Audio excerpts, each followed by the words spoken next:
අද මේ වීඩියෝ එකෙන් අපි 2019 සංයුක්ත ගණිතය ප්‍රශ්න පත්‍රයේ 3 වෙනි ගණන දෙස බලනවා.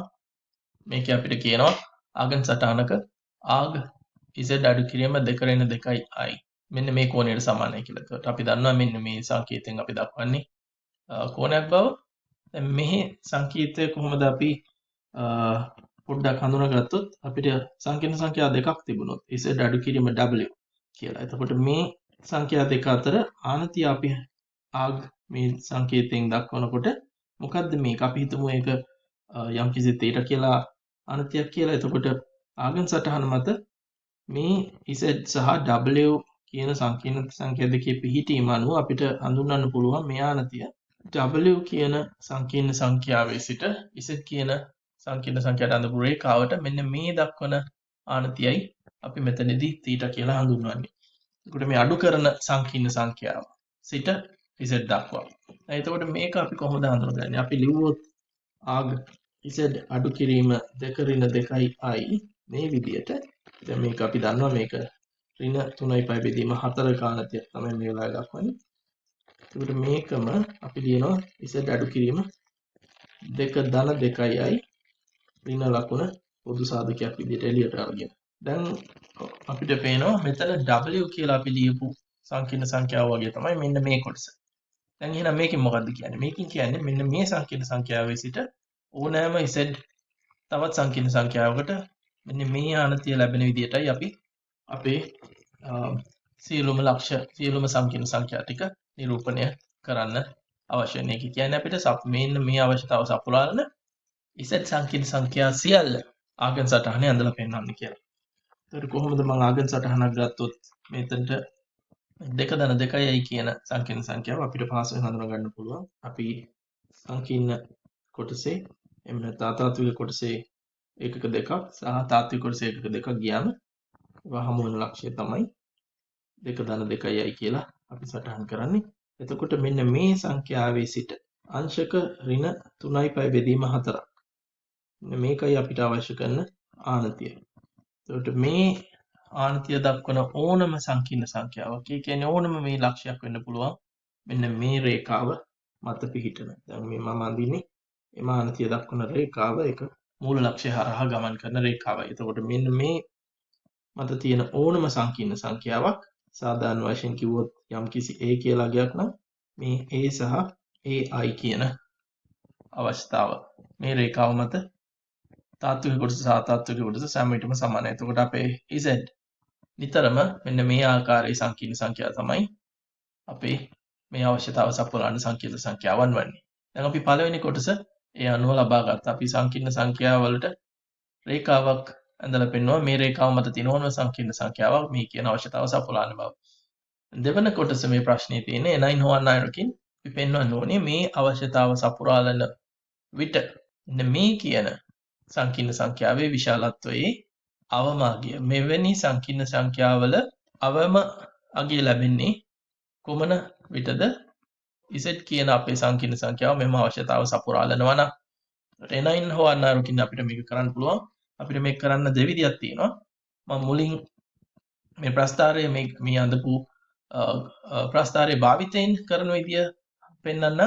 ඒක එතකොට අපිට වැටෙන්නේ n කියන කොටසට. මොකද පළවෙනි කොටසේදී තමයි ප්‍රස්තාරය ලබා ගත්තේ. අපි මුලින් ඒක බලලෙමු. ඊට පස්සේ අපි තවත් විදියක් බලමු. මෙතනදී අපිට මෙන්න මේ ලක්ෂණය වැදගත් වෙනවා. මොකද්ද? අපි හිතුවොත් z කියලා සංකීර්ණ සංඛ්‍යාවකින් w කියලා සංකීර්ණ සංඛ්‍යාවක් අඩු කරාම එම සංකීර්ණ සංඛ්‍යාවේ විශාලත්වය මගින් අපි කුමක්ද හඳුන්වන්නේ?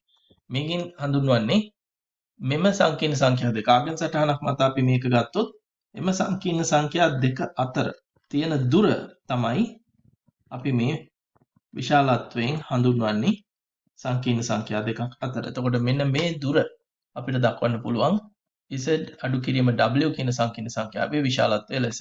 මෙන්න මේ වැදගත් වෙනවා අපිට මේක හඳුනා ගන්න. මොකද දැන් මේ දීලා තියෙන සංකීර්ණ සංඛ්‍යාව මම දීලා තියෙන සංකීර්ණ සංඛ්‍යාව මෙතනින් ලිව්වොත් තියෙන විදිහටම දැන් අපිට පුළුවන් වෙනවා මේ ප්‍රකාශනය මේ ප්‍රකාශනයක් දක්වා ගෙන යන්න. ඒත් මෙතනදී වැදගත් වෙනවා අපේ සංකීර්ණ සංඛ්‍යා පිළිබඳ දැනුම. සංකීර්ණ සංඛ්‍යාවන් a ධන bi ආකාරයට අපි සාමාන්‍යයෙන් ලියනවා. a ධන bi විදියට. එහෙම ලියන්නේ නැතුව අපි z විතරක් තියාගෙන අපි දන්නවා සංකීර්ණ සංඛ්‍යාවල ලක්ෂණ කොහොමද භාවිත කරන්න කියලා. ඒ අනුව අපිට මේක පුළුවන් මෙන්න මේ ආකාරයට හරවන්න. ඒ සඳහා මම මුලින්ම මෙන්න මේ i සාධකය පොදු සාධකයක් ලෙස එළියට ගන්නවා. එතකොට අපිට ලැබෙනවා z bar අඩු කිරීම i. නැවත මේක වැඩි කිරීමෙන් ඔබට බලා ගන්න පුළුවන් මේ ලැබෙන ප්‍රතිඵලයමයි මෙතන තියෙන්නේ කියලා. දැන් එතකොට ඊළඟ දේ විදිහට අපි දැන් දන්නවා i වැඩි කිරීම තවත් සංකීර්ණ සංඛ්‍යාවක විශාලත්වය i නොමැතිව එම සංකීර්ණ සංඛ්‍යාවේ විශාලත්වයටම සමානයි. කොහොමද අපි මේ බව දන්නේ? අපි හිතුවොත් අපේ a ධන bi ආකාරයේ සංකීර්ණ සංඛ්‍යාවක මෙම සංකීර්ණ සංඛ්‍යාවේ විශාලත්වය අපි දන්නවා අපිට ලැබෙන්නේ a වර්ගය ධන b වර්ගයේ වර්ගමූලය විදිහට. එතකොට අපි හිතුවොත් i වරක් a ධන bi කියන සංකීර්ණ සංඛ්‍යාව මෙම සංකීර්ණ සංඛ්‍යාව විශාලත්වය ලබා ගන්න අපි මොකද්ද කරන්නේ? ඉස්සෙල්ලාම මේක ai ඊට පස්සේ අඩු කිරීම b වෙනවා අපේ i වල වැඩි කිරීමෙන් පසු. මෙතන තියෙන සංකීර්ණ සංඛ්‍යා විශාලත්වය ලැබෙන්නේ a වර්ගය ධන b වර්ගයේ වර්ගමූලය ලෙසමයි. එතකොට i වලින් වැඩි කරා කියලා විශාලත්වය වෙනසක් වෙන්නේ නැහැ. නිසා අපිට මේ අතර සමානතාව ලබා ගන්න පුළුවන්. ඊළඟට මම දකින දේ තමයි අපිට මේ විශාලත්වය සමානයි z ධන සංකීර්ණ සංඛ්‍යාවේ ප්‍රතිබද්ධයට. ඒතර ඒක කොහොමද අපි පොඩ්ඩක් බලුවොත් අපි නැවත ගත්තොත් a ධන bi ආකාරය සංකීර්ණ සංඛ්‍යාවක දැන් මේකේ අපි දන්නවා විශාල ප්‍රතිබද්ධය වුණාම අපිට ලැබෙන්නේ a ඍණ bi. දැන් අපි තව කොටසක් අරගෙන මෙහෙම හිතුවොත් a ධන bi එකතු කිරීම i කියලා. එතකොට මේකේ ප්‍රතිබද්ධය කුමක්ද? අපිට ලැබෙන්නේ a ඍණ bi අඩු කිරීම i. එතකොට අපේ මුලින් තිබුණු සංකීර්ණ සංඛ්‍යාවෙන් a ධන bi ප්‍රතිබද්ධයෙන් අඩු කිරීම i වෙනම ලිව්වත් අපිට ලැබෙන්නේ මෙන්න මේ ප්‍රකාශනයමයි. එතකොට දැන් පේනවා මේ ප්‍රතිබද්ධය වෙනම තිබිලා අඩු කිරීම i අතාත්වික කොටස පමණක් සංකීර්ණ සංඛ්‍යාවක් ලැබෙනකොට අපිට මේ ලකුණ මාරු කරලා එම අතාත්වික කොටස ඇතුළත් කරන්න පුළුවන් අනිත් සංකීර්ණ සංඛ්‍යාවට. දැන් මෙම විශාලත්වය ප්‍රතිබද්ධයක විශාලත්වය සංකීර්ණ සංඛ්‍යාව ප්‍රතිබද්ධය නොමැතිව එම විශාලත්වයටම සමානයි. මේකත් ලේසියෙන්ම දැනගන්න පුළුවන් මොකද a ධන bi කියන සංකීර්ණ සංඛ්‍යාවත් විශාලත්වයත් a ඍණ bi කියන සංකීර්ණ සංඛ්‍යාවේ විශාලත්වයත් අපි දන්නවා දෙකම සමානයි. මේ සංකීර්ණ සංඛ්‍යාවේ ප්‍රතිබද්ධයයි මෙතන තියෙන්නේ. ඒ ආකාරයෙන්ම මෙම සංකීර්ණ සංඛ්‍යාවේ ප්‍රතිබද්ධය එම සංකීර්ණ සංඛ්‍යාවටම සමානයි විශාලත්වයෙන්. එතකොට මේක ගත්තම දැන් බොහෝ දුරට මෙන්න මේ අපිට අවශ්‍ය කරන ආකාරයට සමානයි. අඩු කිරීම ලකුණ විතරයි අපිට අඩු. එතකොට ඒක අඩු කිරීමක් විදිහට ලියනවා නම් මෙතන ඉන්නේ z අඩු කිරීම ඍණ i කියන සංකීර්ණ සංඛ්‍යාව. එතකොට මේ w තියෙන මෙතන w ඍණ i විදිහට අපිට සලකන්න පුළුවන්. එතකොට මොකක්ද මේකින් කියන්නේ? මේ කියන්නේ z සහ ඍණ i කියන සංකීර්ණ සංඛ්‍යාව අතර තියෙන දුර. අපි මේ ආගම් සටහනේ අපි මේ ඍණ i කියන සංකීර්ණ සංඛ්‍යාව ලකුණු කරොත් අපි ලකුණු කරලා තියෙන විදිය අනුව ඍණ i මෙන්න මෙතනට අපිට හිතන්න පුළුවන් මෙතනයි මෙන්න මේ ඍණ i තිබිය යුත්තේ. එතකොට දැන් z කොහෙද තියෙන්නේ? එහෙම බැලුවම z කියන්නේ සංකීර්ණ සංඛ්‍යාවක් යම් කිසි සංකීර්ණ සංඛ්‍යාවක්. නමුත් මේ ගැටලුවට අනුව මේ z අපි මෙතන පාවිච්චි කරන z මෙන්න මේ කියන ලක්ෂණය සපුරාලන්න ඕනේ. මෙන්න මේ කියන සමීකරණය සපුරාලන්න ඕනේ. එතකොට මේ සමීකරණය සපුරාලන සියලුම z සංඛ්‍යා තමයි මේ රේඛාව මත දැක්වෙන්නේ. දැන් එහෙනම් මෙතනදී මොකක්ද කියන්නේ? අපි හොයන්න ඕනේ මේ ප්‍රකාශනයේ අවමග්ගය. එහෙම ගත්තම මෙතනදී එහෙනම් මේ ප්‍රකාශනය සමානයි මේකට මේ ප්‍රකාශනයේ අවමග්ගයයි අපි බලන්නේ. දැන් මේ ප්‍රකාශනය අපි හඳුනාගත්තා යම්කිසි z සංඛ්‍යාවක් සහ ඍණ i කියන සංකීර්ණ සංඛ්‍යාව අතර දුරයි. මේකෙන් ලක්වන්නේ. එහෙනම් දුර අවම වෙන විදියට z පිහිටිය යුත්තේ කොහෙද? දැන් මෙතන නම් ඍණ i තියෙන්නේ.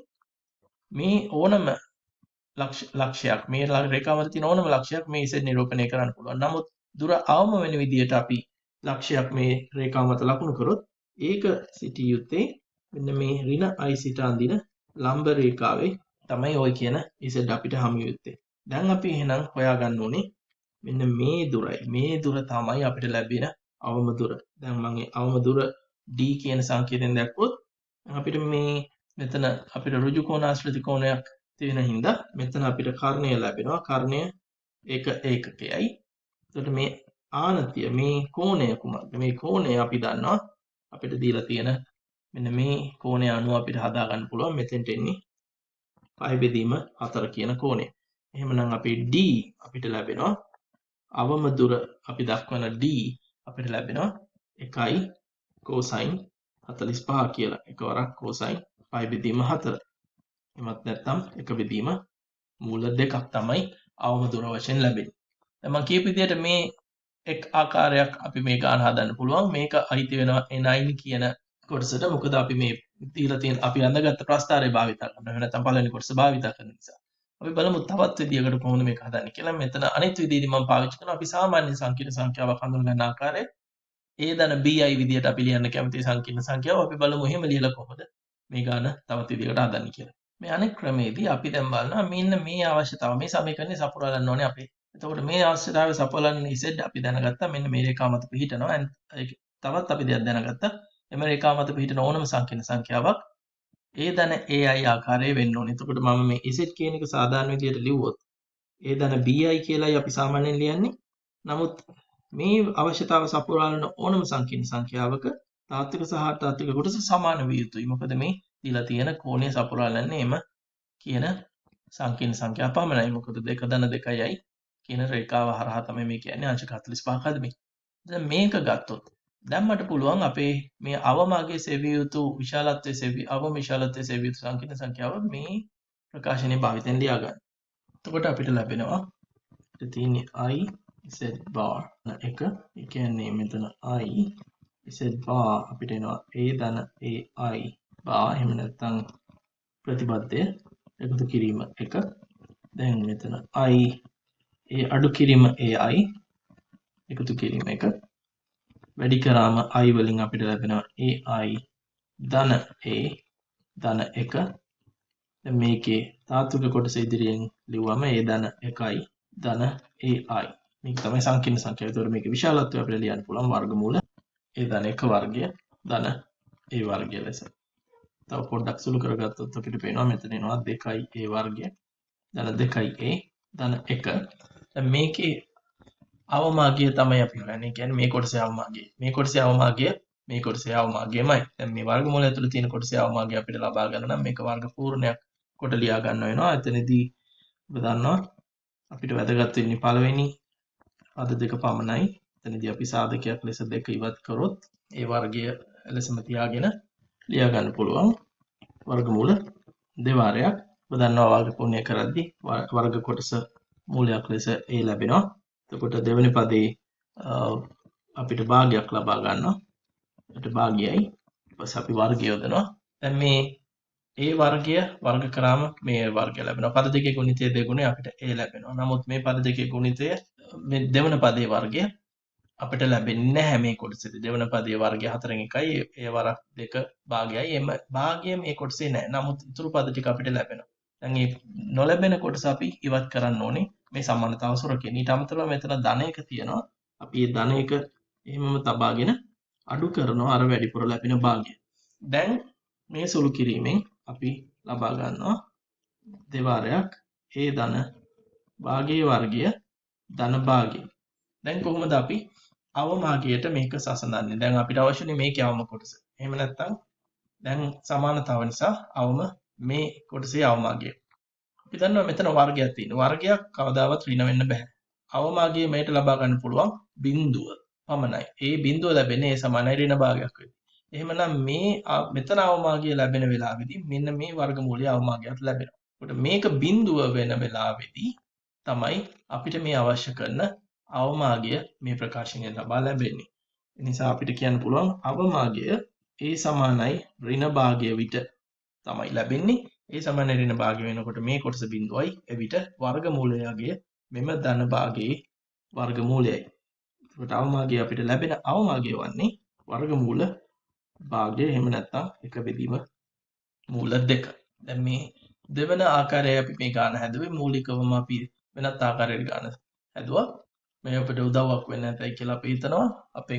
අපේ වීඩියෝ වලට ඔබ කැමති නම් අපිට ලයික් එකක් දාන්න. අපේ channel එක subscribe කරන්න.